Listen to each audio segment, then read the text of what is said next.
आगाज़ में बात कर लेते हैं। कराची के इलाके लियारी में पेश आए सानी है कि कराची के इलाके लियारी बगदादी में मुनहदम होने वाले 5 मंजिला इमारत का मलबा 60 घंटों बाद उठा लिया गया। जाए हादसा पर मलबे का ढेर, लोगों का सामान भी मलबे तले दबा हुआ है। इस हवाले से मजीद क्या तफसीलात हैं, बता रहे दुनिया न्यूज़ के नुमाइंदे शहबाज खान। शहबाज, क्या ताज़ा सूरत हाल है इस वक्त? जी बिल्कुल, इस वक्त लियारी बगदादी के हम उस मकाम पर मौजूद हैं जहां पर 4 रोज़ कबल एक 5 मंजिला इमारत जो है वो कायम थी, जिसके अंदर कई ख़ानदान अपनी मामूलात ज़िंदगी को गुजार रहे थे, हंसी खुशी गुजार रहे थे। अचानक ही ये पूरा 5 मंजिला बिल्डिंग जो है ज़मीं बोस हो गई, जिसके नतीजे में 27 अफराद अपनी कीमती जानों से हाथ धो बैठे। मेरे कैमरामैन ज़िया रहमान आपको दिखा सकें तो इस वक्त ये वो मकाम है जहाँ हम खड़े हुए हैं। यहाँ पर 5 मंजिला इमारत थी और अब मलबे का जो है वो ढेर बनी हुई है। कई सामान इसमें बिखरा पड़ा है। इत्तला मिलते ही रेस्क्यू की टीमें और हुकूमती मशीनरी यहाँ पर पहुँची थी और रेस्क्यू ऑपरेशन शुरू किया। तकरीबन 60 घंटे की मुसलसल दिनों रात कोशिशों के बाद इस मलबे को यहाँ से हटाया गया और उसके तले दबे 27 अफराद की लाशों को निकाला गया, जिनमें 9 खवातीन, 16 मर्द और 2 कम उम्र बच्चे शामिल थे। मैं अपने कैमरामैन ज़िया रहमान से कहूँगा कि मज़ीद आगे आके ये आपको मनाजिर दिखा सकें। तो ये कीमती सामान लोगों का इस वक्त यहाँ पे इसमें मलबे के अंदर, ये किताबें हैं बच्चों की, जो बच्चे स्कूल जाते थे और ये किताबें इस्तेमाल करते थे और मुस्तक़बिल का मेमार बनना चाहते थे। अब ये किताबें इस मलबे के ढेर में जो है वो हमें पड़ी हुई नज़र आ रही है। साथ ही साथ जो बर्तन हैं, घर के अशिया ज़रूरिया है, इस्तेमाल की चीज़ें हैं, वो इसके अंदर दबी हुई हैं। कीमती सामान लोगों का यहाँ पर जो है वो दबा हुआ है। इस सानिए से ना सिर्फ जानी नुकसान हुआ है बल्कि बड़े पैमाने पर माली नुकसान भी हुआ है, क्योंकि बेसमेंट के नीचे तकरीबन 1 दर्जन से ज़ायद रक्शे खड़े थे जो इस मलबे तले दब गए। 20 से ज़ायद मोटरसाइकिलें थी जो इस मलबे से निकाली गई हैं, लोगों के ज़ेर इस्तेमाल थी। इस इमारत से मुतसिल ये 2 इमारतें हैं, ये भी इनको भी काफ़ी जो है वो नुकसान, SBC की टीम की जानिब से इसको उसी रोज़ मखदूश करार दे दिया गया था, जिसके बाद आज किसी वक्त भी जो है वो SBC की टीम यहाँ पर आएगी और सर्वे करेगी इन दोनों इमारतों को किस तरह जो है यहाँ से डिमोलिश किया जाए, इसके ऊपर जो है वो स्ट्रेटेजी बनाई जाएगी। साथ ही साथ अगर मैं कैमरामैन आगे आए तो मैं आपको दिखाऊँ कि मलबे का ढेर न सिर्फ एक ढेर है बल्कि ऐसे कई ढेर इस पूरे कंपाउंड के अंदर हमें यहाँ पर नज़र आ रहे हैं। ये देखें, एक सामने भी मलबे का ढेर है जिसमें कीमती सामान है, रक्शे हैं, मोटरसाइकिलें हैं, लोगों की दबी हुई हैं। मेरे उल्टे हाथ पे भी अगर आप देखें तो ये आपको जो है मलबे का ढेर नज़र आ रहा है। तकरीबन 60 घंटे जो है मुसलसल ये रेस्क्यू ऑपरेशन जारी रहा, जिस दौरान जो है ये इस मलबे को हटाया गया और उसके नीचे से लाशों को निकाला गया। अब जो सूरत हाल है, यहाँ पे कंपाउंड में किसी को भी अंदर आने की इजाज़त नहीं है। ये कॉर्डन कर लिया गया है पूरा, क्राइम सीन का रिबन यहाँ पे लगा दिया गया है। डिस्ट्रिक्ट सिटी पुलिस यहाँ पर मौजूद है कंपाउंड के अंदर और कंपाउंड के बाहर, ताकि ये जो कीमती सामान है लोगों का उसे कोई चुरा ना सके, ले जा ना सके। दूसरी यानी जो वर्सा हैं उनके हवाले से इंतज़ामिया का कहना है कि जब तमाम तहकीकात मुकम्मल हो जाएंगी तो वर्सा को बुलाया जाएगा, ये सामान इस मलबे से निकाला जाएगा और शनाख्त के बाद उनके हवाले कर दिया जाएगा। लियारी के अंदर मज़ीद 122 इमारतें ऐसी हैं जिनको मखदूश करार दिया गया है। जी ठीक है शहबाज, आप हमें इस मुतालिक तफसीलन आगाह कर रहे थे। आगे बढ़ते हुए आपको बताएं, वज़ीर आला सिंध मुराद अली शाह की ज़ेर सदारत इजलास हुआ। गैर कानूनी तामीरात के मामले पर वज़ीर आला सिंध शदीद बरहम हुए। SBCA बल्दियाती अफसरान की सख्त सरजनिश की। SBCA अफसरान से सवाल किया कि गैर कानूनी तामीरात कैसे हो रही हैं, नाकाबिल रिहाइश और इंतहाई ख़तरनाक इमारतों को खाली कराने में क्या रुकावट है। बात करने के लिए मोहम्मद अरशद कराची से हमें ज्वाइन करेंगे। अरशद, वज़ीर आला सिंध सैयद मुराद अली शाह की जानिब से इस इजलास में सरजनिश की गई SBCA अफसरान की और मुतल्लिका अफसरान की, और क्या अहकाम दिए गए हैं वज़ीर आला की जानिब से? जी देखें, कराची को वैसे तो रोशनियों का शहर कहा जाता है, लेकिन अब कराची को कंक्रीट का जंगल भी कहा जाता है। जुम्मे के रोज़ एक अफसोसनाक वाक़या पेश आया लियारी के इलाके बगदादी में, जहां 5 मंजिला इमारत, रिहायशी इमारत थी, वो ज़मीं बोस हुई, जिसके नतीजे में 27 अफराद जाँ बहक हुए। उसके बाद फौरी तौर के ऊपर एक्शन लिया गया। SBCA हुकाम की जानिब से कहा गया कि इस बिल्डिंग को पहले ही डेंजरस जो था वो करार दे दिया गया था। ज़िला इंतज़ामिया की जानिब से जो है वो कार्रवाई नहीं की गई। अगर हम ये कहें कि ये एक फ़ुटबॉल मैच है 2 इदारों के दरमियान, और एक प्लेयर A जो है वो बॉल पास करते प्लेयर B को और प्लेयर B जो है वो बॉल पास कर रहा है प्लेयर ए को, इसी तरीके से चल रहा है। यही वजह है जिसके बाद वज़ीर आला सिंध की जानिब से ये कहा गया कि 3 दिन के अंदर अंदर ये मुकम्मल रिपोर्ट जो है, मुफस्सल रिपोर्ट बनाई जाए और उनको पेश की जाए। SBC हुक्काम की जानिब से ये कहा गया है कि शहर में अब तक 588 इमारतें ऐसी हैं जिनको डेंजरस करार दिया जा चुका है। आज इस तमाम तर हवाले से SBC की जानिब से एक रिपोर्ट जो है वो वज़ीर आला हाउस में वज़ीर आला सिंध के सामने पेश की गई है। इस इजलास में ना सिर्फ SBC हुक्काम बल्कि इसके अलावा ज़िला इंतज़ामिया के अरकान और काबीना अरकान भी जो हैं वो इस इजलास में मौजूद हैं। ज़रा इस हवाले से तस्दीक करते हैं कि वज़ीर आला सिंध की जानिब से जो SBC हुक्काम है और ज़िला इंतज़ामिया है उन पर सख्त बरहमी का इजहार किया गया कि आखिर ऐसी क्या रुकावटें हैं कि जो 588 के करीब इमारतें जिनको डेंजरस करार दिया गया है, जिसमें हज़ारों लोग रिहाइश पजीर हैं, इन इमारतों को खाली क्यों नहीं कराया जाता। मुख्तलिफ वजूहात जो हैं वो वज़ीर बल्दियात सईद गनी के जानिब से भी पेश की गई थी, इससे पहले भी, और ज़िला इंतज़ामिया और SBC की जानिब से भी पेश की गई थी। ज़राए का ये भी कहना है कि इस इजलास में अहम तरीन फैसले होंगे इन इमारतों के हवाले से जिनको डेंजरस करार दिया गया है। इसके साथ साथ रिलीफ के हवाले से भी फैसले किए जाएंगे कि जो 27 अफराद जहाँ भाग हुए हैं वो, और इसके साथ साथ जो इमारतें लियारी से खाली कराई गई हैं उनकी रिहाइश के लिए भी बंदोबस्त के हवाले से भी जो है वो फैसले किए जाएंगे। जी ठीक है, अब हतमी फैसले होंगे ताकि इस तरह का कोई भी वाक़या रोनमा ना हो सके। बहुत शुक्रिया अरशद। दीगर खबरों में बात करेंगे। कराची में लोड शेडिंग के खिलाफ जमात इस्लामी के टाउन चेयरमैन की दरखास्त पर समाअत। सिंध हाई कोर्ट ने के इलेक्ट्रिक और दीगर फ़रीक़ैन को नोटिस जारी कर दिए। तफसीलात के लिए अब्दुल हसीब खान हमारे साथ मौजूद हैं। हसीब, बताइएगा समाअत का अहवाल। जी बिल्कुल, कराची में लोड शेडिंग के खिलाफ जमात इस्लामी के 9 टाउन चेयरमैन ने दरख्वास्त दायर की थी, जिसकी विदाई समाअत के बाद अदालत ने के इलेक्ट्रिक और दीगर फरीकैन को नोटिस जारी किए हैं। इसके साथ साथ अदालत ने नेपरा के रीजनल हेड को भी 25 जुलाई को जो है वो ज़ाती हैसियत में तलब किया है। जस्टिस फैसल कमाल आलम ने दौरान समाअती रिमार्क दिए कि शहर में लोड शेडिंग किस तरह हो रही है, हम शहर में रहते हैं, लिहाजा हम सब जानते हैं। इसके साथ साथ अदालत ने यह भी कहा कि के इलेक्ट्रिक शहर में जो कर रहा है वो सबको सामने है, शहरियों की तकलीफ का अंदाजा है, लेकिन ये केस आईनी बेंच के सामने जाना चाहिए। तमाम दरख्वास्त गुजार के वकील उन्होंने जो है वो अदालत में ये मौके पर इख्तियार किया कि रेगुलर बेंच भी इसी नौयत की केसेस की जो है वो समाअत कर चुका है। दरख्वास्त में मौके पर इख्तियार किया गया था कि लाइन लॉसेस की बुनियाद पर शहर में 18 घंटे की लोड शेडिंग की जा रही है, जबकि नेपरा लाइन लॉसेस की बुनियाद पर के इलेक्ट्रिक के लोड शेडिंग के इक़दाम को जो है वो गैर कानूनी करार दे चुका है। इसके साथ साथ जो है वो दरख्वास्त में ये भी सजा की गई थी कि जो शहर में गैर कानूनी तौर पर तवील लोड शेडिंग की जा रही है उसको रोकने का जो है वो हुक्म दिया जाए। तो अदालत ने 25 तारीख के लिए नोटिस जारी किए हैं और आइंदा समाअत पर नेपरा के रीजनल हेड को भी ज़ाती हैसियत में तलब किया है। जी ठीक है, बहुत शुक्रिया आपका अब्दुल हसीब। PTI के कबायली अजलास अरकान असम्बली ने वजारत सफ़ीरान के जुर्गे से इनकार कर दिया है। वफाकी वज़ीर सफ़ीरान अमीन मुकाम ने जुर्गा सिस्टम की बहाली के लिए अरकान को मदऊ किया। तफसीलात जान लेते हैं। वकार सैयद हमारे साथ मौजूद हैं। वकार, बताइएगा इस वक्त क्या तफसीलात हैं? जी बिल्कुल, वजारत सफ़रान की जानिब से जो साबका फाटा और कबायली अजला है वहाँ पर जो है वो लोहे जरगा के क़याम से मुतल्लिक जो है एक मीटिंग कॉल की गई थी, जिसमें तमाम जो अरकान कौमी असम्बली और सूबाई असम्बली जिनका ताल्लुक जो है वो साबका फाटा और कबायली अजला से है, उनको शिरकत की जो है वो दावत दी गई थी। ताम जो पाकिस्तान तहरीक इंसाफ से ताल्लुक रखने वाले अरकान कौमी और सूबाई असम्बली है, उन्होंने वजारत सफ़रान के जो जिरगे में शिरकत से जो है वो इनकार किया है। और जो जराए हैं वो ये बता रहे हैं कि बैरिस्टर गौर अब से कुछ देर बाद जो है बाकायदा तौर पर जो इन अरकान के साथ जो है वो मुलाकात करेंगे, इजलास की सदारत करेंगे, जबकि जो बेशतर अरकान है उन्होंने वजारत सफ़रान के इजलास को जो है वो 18वीं और जो 25वीं आईनी तरमीम है उसकी खिलाफ वर्जी करार दिया है। जबकि जो PTA के अरकान है वो ये खदशा जाहिर कर रहे हैं कि जो ये इजलास बुलाया गया है, ये जो 25वीं आईनी तरमीम है जिसमें फाटा का इंजमाम जो है वो अमल में लाया था और उसमें फाटा को जो है वो जम कर दिया गया था खैबर पख्तूनख्वा में, उसको रोल बैक करने की कोशिश है, जिस पर तमाम जो अरकान ने मुश्तरका तौर पर यह फैसला किया कि वो इस किसी भी इजलास में जो है वो शिरकत नहीं करेंगे। जबकि इसके अलावा तमाम अरकान को इस्लामाबाद मदऊ किया गया है और अब से कुछ देर बाद बैरिस्टर गौर की सरबराही में एक इजलास करेंगे। उसमें बाकायदा तौर पर ये जो बातें हो रही कि 25वीं आईनी तरमीम को रोल बैक करने, फाटा के इंजमाम को खत्म करके वापस उसका इख्तियार जो वफाक को देने से मुतल्लिक बाकायदा तौर पर अपना एक लायामल देंगे और उससे मुतल्लिक तामिया भी जारी किया जाएगा। जी ठीक है, लायामल दिया जाएगा। बहुत शुक्रिया वकार सैयद।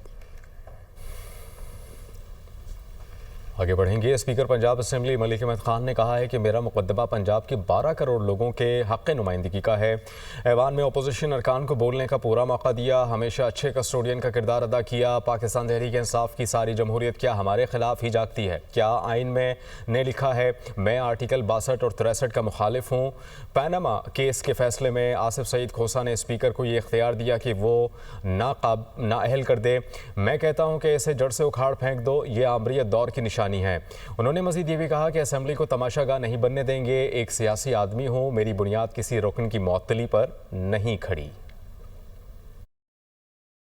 पर जो बजट्स पेश होने हैं, क्या इस सूबे के 12 करोड़ लोगों का हक नहीं है जो 22 साल से किसी न किसी की पॉलिटिकल एक्सपेक्टेंसी के नीचे दबा दिया गया है?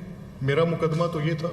आप सब गवाह हैं कि मेरा जो कंडक्ट था, मैंने अपनी पूरी ईमानदारी से कोशिश की कि मैं उसको ऐसे अंदाज में अदा करूं कि जिससे मेरा जो कस्टोडियन का रोल है, मैंने फैसला किया है कि आइन मैंने लिखा है। मैं तो मुखालिफ हूं 63-62 का, वैसे ही मैं तो कहता हूं इसको जड़ से उखाड़ कर फेंक दो। मैं तो कहता हूं कि ये एक आमरीत के दौर की निशानी है, इसके अंदर निकालें, बाहर करें। Why the members sitting in the houses do not show that spine. Asif Saeed Khan Khosa Panama case की जजमेंट में ये लिखते हैं कि क्योंकि स्पीकर कौमी असेंबली तब अयाज सादिक थे, उनके पास 22 कौमी असेंबली के अरकान गए और उन्होंने जाकर कहा कि असेंबली में खड़े होकर ये जो बयान दिया गया है, ये अलेजिडली इल्जाम के तौर पर ये एक मिस स्टेटमेंट है और आप इस पर उनको डिस्क्वालीफाई कर दें। आगे बढ़ेंगे। ऑपरेशन सिंदूर में हलाक भारतीय फौजियों को एजाज़ात देने के मामले में शिकस्त खोर्दा भारत बेबसी की तस्वीर बन गया। हलाकतों को तस्लीम न करने के हवाले से भारतीय फौज शदीद अंदरूनी दबाव का शिकार है। तफसीलात के लिए ये रिपोर्ट देखिए। ऑपरेशन सिंदूर में भारतीय फौज को भारी नुकसानात। भारतीय हुकूमत और अफवाज हिजीमत से बचने के लिए हकाइक छुपाती। Governor State Bank Jameel Ahmad ने कराची में तकरीब से खिताब में कहा है कि पायदार मईशत के हुसूल के लिए मैक्रो इकनॉमिक इस्तेहकाम की ज़रूरत होती है। माज़ी करीब में हमारी मईशत को कई मसाइल दरपेश थे। हुकूमत और स्टेट बैंक के सख्त फैसलों से मुआशी बहाली हुई है।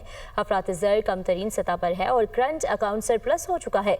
माजी के मसाइल से बचने के लिए ज़रूरी है कि गलतियाँ ना दोहराई जाएँ। हमें इस मौके से फ़ायदा उठाकर पायदार मईशत की जानिब गामजन होना होगा। To achieve this, we must ensure macroeconomic stability. Both the SBP and the government of Pakistan implemented tough but necessary macroeconomic stabilization measures. As a result, thankfully, we are now out of the difficult period. Inflation has come down sharply. The current account has turned into a surplus, and SBP FX reserves are rising. दूसरी जानिब वज़ीर आला मरीम नवाज़ का मुहर्रम के दौरान मिसाली अमन अमान और बेमिसाल खिदमत पर इजहार तशक्कुर। मुहर्रमुल हराम में अज़ादारों की खिदमत, अमन, इत्तेहाद और एहतराम पर सूबाई वज़रा, उलमा कराम, पाक फौज, रेंजर्स का शुक्रिया अदा किया। वज़ीर आला मरीम नवाज़ की पुलिस, ज़िला इंतज़ामिया और तमाम इदारों को शाबाश कहा। सूबाई वज़रा, पुलिस, उलमा और इंतज़ामिया समेत तमाम इदारे लायक़े तहसीन हैं। पंजाब में मुहर्रम के दौरान जो खिदमत और अमन नज़र आया, ऐसा पहले कभी नहीं देखा गया। पहली बार पंजाब के वज़रा 10 दिन अज़ादारों की खिदमत में फील्ड में मौजूद रहे। मुहर्रमुल हराम के अशरा में बेमिसाल खिदमत और अमन हमारी तारीख़ का रोशन बाब है। पंजाब की धरती अमन, इत्तेहाद और भाईचारे की धरती है। मुहर्रम में गर्मी और हब्स के पेश नज़र पानी के छिड़काव का एहतमाम करना भी काबिल तहसीन है। सिंध रेंजर्स और पुलिस की अंदरून सिंध कच्चे के इलाके में डकैतों और जराइम पेशा अफराद के खिलाफ कार्रवाइयाँ। रेंजर्स की कश्मोर, कंदकोट, इंडस हाईवे पर कार्रवाई डाकुओं की लूटमार की कोशिश नाकाम बना दी। तर्जुमान के मुताबिक कार्रवाई के दौरान 3 मुलजमान को गिरफ्तार कर लिया। मुलजमान से असलहा, मोटरसाइकिल, मोबाइल फ़ोन, मुल्की और गैर मुल्की करेंसी बरामद। मुसल्ला डाकू रेंजर्स और पुलिस को देखते ही गोट खमीसो खान भंगवार की तरफ फरार हो गए थे। मुसल्ला मुलजमान की गिरफ्तारी के लिए पुलिस और रेंजर्स की जानिब से खमीसो खान गोट का मुहासरा किया गया। मुलजमान को मज़ीद कानूनी कार्रवाई के लिए पुलिस के हवाले कर दिया गया। और अब बात करेंगे बलूचिस्तान में हालिया बारिशों, तूफानी हवाओं और आसमानी बिजली गिरने से कई इलाकों में नुकसानात। PDMA के मुताबिक मूसा खेल में आसमानी बिजली गिरने के बायस एक शख्स जाँ बहक, वाशिक में फ्लैश फ्लडिंग के बायस मकानात और ज़राई ज़मीनों को नुकसान पहुँचा। लोरालाई में तूफ़ानी हवाओं के बायस मुतादिद सोलर पैनल्स को नुकसान पहुँचा। मुतासरा अजला में मज़ीद नुकसानात का तखमीना लगाने के लिए सर्वे जारी है। मुतासरा अजला में रेस्क्यू और रिलीफ ऑपरेशन जारी है। लाहौर समेत पंजाब के मुख्तलिफ अजला में मानसून बारिशों बारे PDMA की रिपोर्ट जारी। तर्जुमान के मुताबिक लिया में सबसे ज़्यादा बारिश 37 मिलीमीटर रिकॉर्ड की गई है। कोट अद्दू 31, डेरा गाजी खान 29 और भक्कर में 23 मिलीमीटर बारिश रिकॉर्ड की गई। DG PDMA के मुताबिक मानसून बारिशों का सिलसिला 10 जुलाई तक जारी रहने का इम्कान है। आइंदा 24 घंटे में पंजाब के बेशतर इलाकों में शदीद मानसून बारिशें मुतवक्की हैं। उधर अटक के मकाम पर दरिया सिंध में पानी की सतह बुलंद हो गई। महकमा पाशी के मुताबिक खुजरों के मकाम पर पुलिस चौकी दरिया बुर्द 2 मंजिला चौकी इमारत का ज़्यादातर हिस्सा जमी बोस हो गया। पुलिस के मुताबिक पुलिस चौकी 3 साल पहले बंद कर दी गई थी। सैलाबी रेले से ज़रई ज़मीनों का कटाव भी जारी है। DG खान में को सलेमान से निकलने वाली 7 बरसाती नदियों में तुग़यानी आ गई। महकमा इनहार के मुताबिक कोड़ा नदी 17,500, जबकि वहुआ नदी 21,000 और सकरंड नदी में 11,000 क्यूसेक के रेले गुजर रहे हैं। इसके अलावा सोनी नदी 29,000, मिठावन नदी में 6,000 क्यूसेक पानी रिकॉर्ड किया गया, जबकि वुडौर नदी 40,600 और इसके अलावा सखी सरवर नदी में 32,500 क्यूसेक पानी रिकॉर्ड। 5 पहाड़ी बरसाती नदी नालों में मामूल की तुग़यानी, जबकि 2 में दरमियाने दर्जे का सैलाबी रेला आ रहा है। जबकि शकरगढ़ में नाला बई में दरमियाने दर्जे का सैलाब। रायपुर वेदर गांव में मकामी 7 चरवाहे फंस गए। रेस्क्यू हुकाम के मुताबिक पानी की सतह अचानक बुलंद होने से चरवाहे महफूज मकाम पर ना निकल सके। लाहौर में बादलों की मौजूदगी के बावजूद हब्स की कैफियत भी गाहे बगाहे अपनी मौजूदगी का एहसास दिला रही है। शहर में बारिश के इम्कानात भी जाहिर किए गए। दर्जा हरारत 34 से 35 डिग्री सेंटीग्रेड रहने का इम्कान है। मजीद अहवाल बता रहे हैं सुहेल कैसर।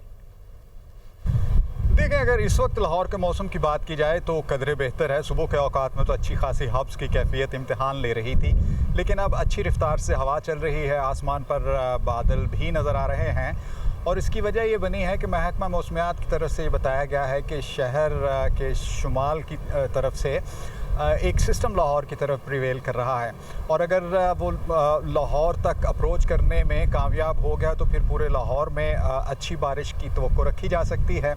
और अगर हवा का रुख कहीं तब्दील हो गया तो मुमकिन तौर पर फिर ज़्यादा इम्कानात इस बात के हैं कि शादरा, बादामी बाग, अंदरूनी शहर और इनसे मुल्हिका जो दीगर इलाके हैं बारिश का सिलसिला वहीं तक महदूद रहेगा। और इसके साथ साथ PDMA की तरफ से भी ये अलर्ट जारी किया गया है कि जो मुल्क के बड़े दरिया हैं उनके बालाई इलाकों में बारिश का सिलसिला चल रहा है। इसके नतीजे में दरियाओं में कुछ पानी के बहाव में इजाफा हो सकता है कि आज लाहौर में जो टेम्परेचर है वो तकरीबन 34 से 35 डिग्री सेंटीग्रेड के दरमियान रहने का इम्कान जाहिर किया गया है। जी, जबकि जुड़वा शहरों में मतला जज़वी अबर आलूद है, ताहम महकमा मौसमियात ने शाम के औकात में मूसलाधार बारिश की पेश गोई की है। मज़ीद तफसीलात जान लेते हैं नुमाइंदा दुनिया न्यूज़ फौजिया अली से। जी बिल्कुल, जुड़वा शहरों के मौसम के हवाले से आपको बताएं तो मतला जो है वो जुज़वी अबर आलूद है। आसमान पर बादल तो छाए हुए हैं लेकिन साथ ही साथ सूरज अपने तेवर भी दिखा रहा है। गर्मी और हब्स की शिद्दत में काफ़ी इजाफा हो गया है। इस वक्त इस्लामाबाद का दर्जा हरारत 30 डिग्री सेंटीग्रेड तक जा पहुंचा है। महकमा मौसमियात का तो यही कहना है कि आज दिन भर वक्फे से हल्की बारिश मुख्तलिफ इलाकों में मुतवक्के है, लेकिन शाम और रात की अगर बात करें तो मूसलाधार बारिश की भी पेशगोई की गई है। महकमा मौसमियात के मुताबिक बारिश बरसने का ये सिलसिला जो है आइंदा 2 से 3 रोज़ तक वक्फे से जारी रहेगा। तमाम सयाहों को भी यही हिदायत की गई है कि अगर वो इन दिनों में कोई प्लान बना रहे हैं, ख़ास तौर पर अगर शुमाली इलाकाजात में जाने का प्लान बना रहे हैं तो वेदर एडवाइजरी को ज़रूर मद्देनज़र रखें और मौसम के मुताबिक जो है अपने तमाम प्लान बनाएं। जी, दीगर खबरों में बात करेंगे ट्रंप और एलॉन मस्क की सोशल मीडिया पर लफ्ज़ी जंग जारी। एक्स पर एक सारिफ ने ट्रंप के social media platform truth social से ट्रंप की पोस्ट शेयर करते हुए लिखा कि ट्रंप ने अभी अभी ट्रूथ सोशल पर एलॉन मस्क से मुताल्लिक पोस्ट की है। एलॉन मस्क ने सारिफ को जवाब देते हुए ट्रंप पर तंज किया कि ये ट्रूथ सोशल क्या है, मैंने कभी इसका नाम नहीं सुना। ट्रंप ने एलॉन मस्क के अमेरिका पार्टी बनाने के ख्याल को अहमकाना करार दिया था। गजा में इस हफ्ते जंगबंदी का मौका है। हमारे पास इस हफ्ते के दौरान हमास के साथ मुआहदा करने का अच्छा मौका है। हमास से बातचीत में कुछ यरगमाली रिहा हो सकते हैं। अमेरिकी सदर डोनाल्ड ट्रंप की मीडिया से गुफ्तगू, कहा ईरान की जौहरी तंसीबात पर हमला किया, ईरान से मुस्तकिल मुआहदे के लिए नेतन्याहू से बात करूंगा। रूसी सदर से हालिया बातचीत से मायूसी हुई, हौसी हमलों के बारे में कल बात करूंगा। टेक्सास में खतरनाक सैलाब आया, जुमे को टेक्सास का दौरा करूंगा।